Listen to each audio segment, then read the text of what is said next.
Hello friends and welcome back to the channel. Today we are playing Wytchwood, and when we left off we were able to resurrect the old swamp lady's husband. He's right here. This is what he looks like. So let's go ahead and talk to the zombie husband. Well, hello there, says the witch. The zombie, I don't know what I was expecting. I was not expecting that. Says the zombie husband. You caused me a lot of trouble, you know that, says the witch. The reanimated corpse claws at his throat. Oh, sorry, wait a moment. Near your feet, you see a disembodied tongue flopping about on the ground like a worm. You scoop it up and quickly toss it into the man's gaping mouth. Blah! Though he moves his jaw, his lurching voice seems to emanate from someplace beyond. Murderer! What? I am not. You were quite dead when I found you, says the witch. No! Leech! Murdered! Me! Says the zombie husband. He clutches at his hollow chest as if trying to feel his heart beating.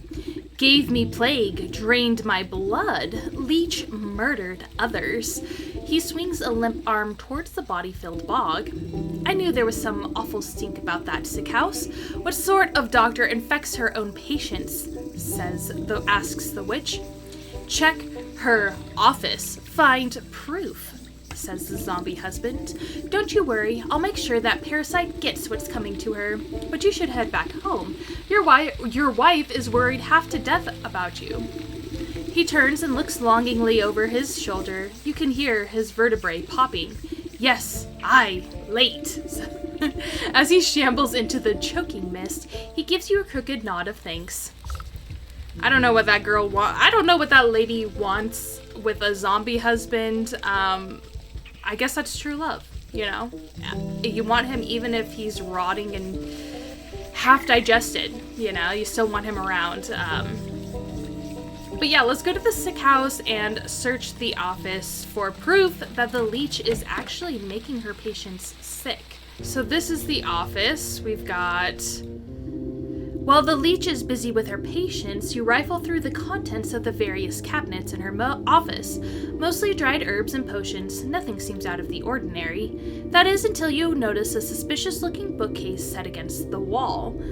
The books are all fake, just chopped down spines glued to the solid plank. Your fingers race across the medical titles and quickly find a loose volume. With a click of a switch, the whole bookcase swings open to reveal a secret compartment. Your heart jumps at the sight. Racks upon racks of bottled blood are arranged like fine wines. Each vessel meticulously catalogs the name, description, and age of its source. It looks like that thirsty slug's been sapping the living for years. On a nearby table, you spy a decanter half filled with ruby red liquid. You wonder whose blood it contains. A dash of salt would remind that slimy worm that there's worse things out there than bloodsuckers. Alright, well, I guess salt the leech's wine with some embalming salts, some spirit salts. We have plenty of the embalming salts, so we just need to craft the unveiling powder. We have all the ingredients for that. You can find those in the forest, so we'll just make one of those really quick. Craft the spirit salts, and with the spirit salts we'll go ahead and use this. As the salt dissolves into the bloody cocktail, you hear the telltale squelching of the good doctor's approach. What are you doing? Asks the leech. Can't you see that this is my private office? I already helped you enough, so there's no reason you ought to be in here. She hastily shuffles you out of the room. Now get out. This place is only for the sick. You're certainly right about that, says the witch. You walk just out of sight before doubling back to hide behind a withered get-well bouquet. You peer at the vexed leech as she slithers around her office, checking every cabinet and locker for tampering. She mutters something expletive about the nosy old woman. Satisfied, she sighs with relief and reaches to pour herself a glass from the tainted decanter. Ah, that addition of black fever adds a certain nutty quality. Maybe it will pair well with an infusion of peat moss palsy in the next batch. She takes a sip, waiting just a moment before throwing her head back and guzzling it all down. lovely. Sharp flavors, full body too. Suddenly, the leech snaps to attention.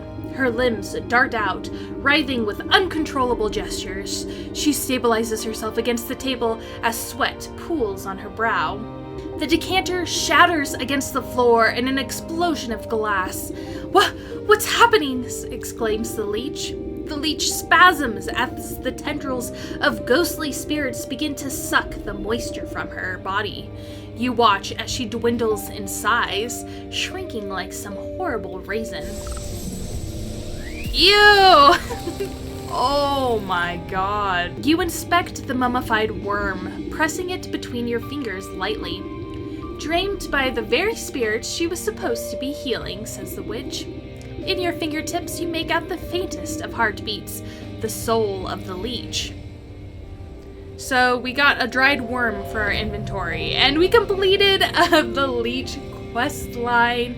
Awesome. That's so great, guys. We did it. So looks like we need to do the bear in the forest or the ox in the fields. Well, now that we've completed this, let's see. "I don't believe it. This was happening right under my nose the whole time," says the nurse. Hopefully she'll be able to fix up all of these people who aren't actually sick. And here we have this little lady with her zombie husband as they're sitting around the fire again. "Thank you, sister. He's good as new." She's like, "I can't tell the difference." Love, wife. Aw, that's so sweet. That's adorable. I'm so happy for them. That's amazing. We are going to head back to the forest and start the bear in the forest quest line.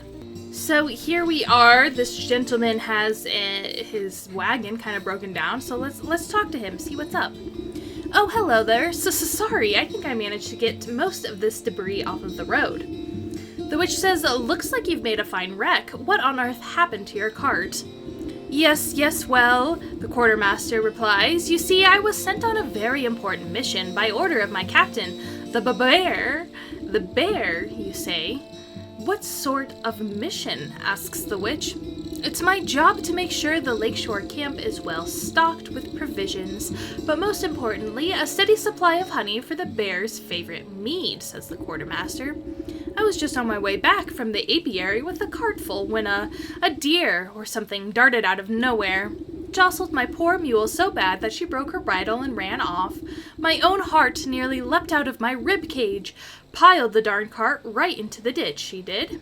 Now, every barrel is smashed, and I can't bring myself to report back empty-handed. The bear will have my guts for garters, I'm sure of it." "This bear sounds like quite a brute," says the witch. "Oh, you don't know the half of it," replies the quartermaster. "If he doesn't get his honey mead, heads will roll." "Maybe you could lend me a hand?" asks the quartermaster. "I can't very well put this broken cart back together," says the witch. No, nothing quite like that, but could you take a message to the sergeant of the lakeshore camp? He's a reasonable fellow. Let him know what happened, and maybe he can get me out of this bind. You can get to the lakeshore camp if you follow the road to the northwest of here. I need to stay with the cart and assess the damages. Oh, dear." So we started the new chapter for the bear. This guy sounds terrifying. He says to head up northwest. Oh, here we have the lakeshore path. So let's head over there. Okay, let's see if we can get through. "Hey, where do you think you're going?" says Dingus. Dingus? No. Dongus says, "Yeah, no one but us soldiers are allowed inside the lakeshore camp. Get out of my way. I have urgent news of your quartermaster. I need to speak with your sergeant," says the witch. "Urgent? Only thing that's urgent is the line for the latrine," says Dingus. "Or if the captain hasn't had his drink." "That's right," says Dongus. "Captain Bear is in a right foul mood. You can't come in here unless you want a good thrashing." The guard almost has to shout over the chattering din coming from inside the camp. "You heard him. It's dangerous in there. Wouldn't have the heart to let a frail old granny like you near that beast." One guard turns to the other with a conspiratorial shrug. "Yeah, but who are we to say what's good for her health?" says Dongus. "Oh, yeah, you're right," says Dingus. "We might be convinced to, look the other way, if we was fairly compensated. Right, fairly compensated, of course, says Dongus. We'd be sticking our necks out after all. So yeah, I guess we'll give them some gold coin. They only want 3 and we have 8 for some reason. You carefully press 3 heavy gold coins into the palm of the waiting guard. There, I expect you two can divide them evenly amongst yourselves, says the witch. Right, 1 for you and 2 for me, says Dingus. What? You mean 2 for me and 1 for you, says Dongus. I'm the one who does all the real guarding round here. You still owe me for that game of dice you lost, says Dingus. You cheated me, says Dongus. Give me them coins. The 2 guards fall into fisticuffs and roll into the bushes, leaving the gate to the camp wide open. I love those characters, Dingus and Dongus. I mean, I couldn't have asked for better guards, honestly. Alright, so we got people that are passed out. Let's go ahead and collect everything in this chest. That definitely looks like the bear to me. I could dig out some coals with the right tools, might as well. Let's go ahead and pull out our, got ourselves our cinder soot as well as some campfire embers. I don't think we can talk to these guys because they are definitely passed out. Jesus. As you cautiously approach, the bear drains the last of his enormous tankard and smashes it against the head of a nearby soldier, knocking the hapless man to the ground. And then I walloped him just like that. So next time I catch any of you cowards turning tail, I'll skewer you like a fish and leave your guts out for the goals, says the bear. Suddenly noticing that his drink has gone dry, the bear bellows to the skies. More mead, you yellow-bellied worms! More drink! Bring me my delicious honey mead! The soldiers taking cover nearby exchange nervous glances at each other, none wanting to confront the bear. There is no more honey mead. The bear wipes a strand of drool from his sagging lips and his bleary eyes slowly focus on you. A mocking smirk splits his face as he waves at you with a great spiked mace. Say, now that's a funny-looking helmet, soldier. I ever tell you the time I crushed the bucket-headed barbarians of the western mountains? You decide that now is a good time to leave the bear to his ramblings rather than make yourself an unfortunate prop in his war stories. The bear kicks an empty tankard at you as you retreat back into the camp. That's right, go get me more mead, you good-for-nothing slaggard. Alright, so he wants more mead. He's not gonna get any more mead. Take cover, says the soldier. You can't go in there. It's the bear's tent. This guy looks like he might be who we're looking for. The frenetic-looking officer shouts hurried orders at whoever will listen, but most of the camp's soldiers are busy cowering or knocked out cold. Man the gates! You, over there! Secure the perimeter! We just need to hold out a little longer. Sir, we're running out of men. Where's that darn shipment of honey? You step over an unconscious footman to address the man in charge. I might be able to answer that question, says the witch. Who let this old bat into the camp?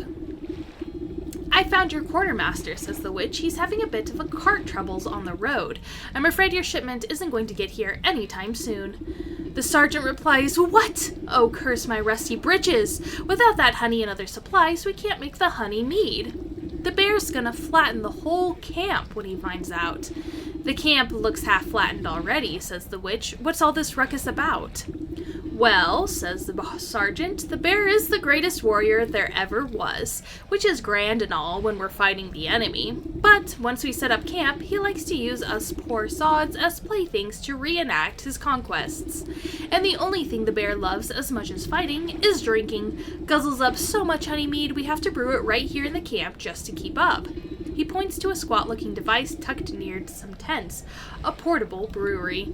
Without that shipment of ingredients, I don't see how we can ever calm the bear down. He'll smash us all into paste before the sun sets. Let me take a look at this brewery of yours, says the witch. If the bear is so in love with brawling and boozing, then perhaps it's about time he received a dose of his own medicine. You inspect the brass contraption, a tank here, a hopper there.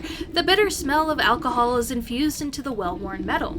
Despite the needlessly complicated dials and tubing, at the end of the day, the brewery is really just a fancy cauldron. This seems simple enough, says the witch. I should be able to concoct just the potion for your troubles. The rattled sergeant shrugs his shoulders at you. Sure, if you think it'll help, but you'll need to fuel the darn thing first. Our supplies are a mess, so you'll have to figure it out on your own. You open the brewery to inspect its complicated innards. How difficult could it be? We'll need a jar of water, twigs, we have plenty of twigs, and a cinder box. That's going to be a little bit more difficult. But I am going to go ahead and leave that part here. Thank you so much for joining me on this Let's Play series. I'm having a blast and I hope you are enjoying it as well. As always, check out the description. It has a link to all my social media, including my TikTok and my sticker shop. But if you'd like to stay here on YouTube, I'd really appreciate it if you like, comment, share this video, as well as subscribe to my channel. All of that helps the YouTube algorithm get my content in front of more people's faces. So until I see you again, I hope you have a wonderful rest of your day. Bye-bye.